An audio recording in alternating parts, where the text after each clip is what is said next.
Hola, buenos días. Soy Juana, monitora del Polideportivo de Aldaya y hoy os tenemos preparados unos pasos básicos de bachata. Vamos a empezar con los básicos del chico. El chico siempre empieza con su pierna izquierda. Y vamos allá.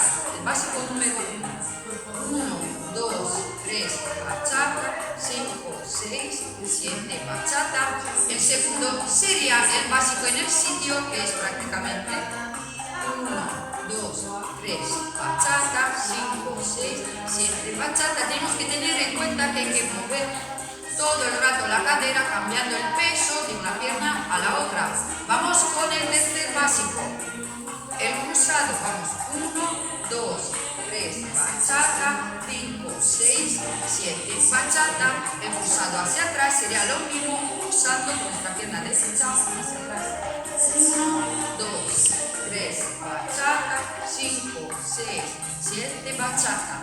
El caminito, pierna izquierda, 1, 2, 3, bachata, 5, 6, 7, bachata. Repito, 1, 2, 3, bachata, 5, 6, 7, bachata.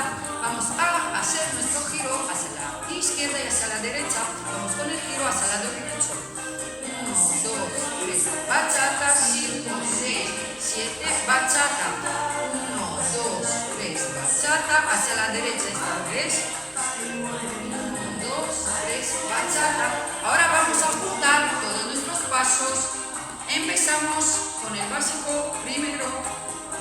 1, 2, 3, bachata. 5, 6, 7, bachata. El cruzado por delante. 3, bachata. 5, 7, bachata. El primero, 2, 3, bachata. 5, 6, 7, bachata. El cruzado por atrás. Bachata, 5, 6, 7, bachata. En el sitio 2, 3, bachata, 5, 6, 7, bachata. El caminito, 2, 3, bachata, 5, 6, 7, bachata. 1, 2, 3, giro, 5, 6, 7, bachata. 1, 2, 3, bachata. 5, 6, 7, bachata. 1, 2, 3, bachata. 5, 6, 7, bachata. Ahora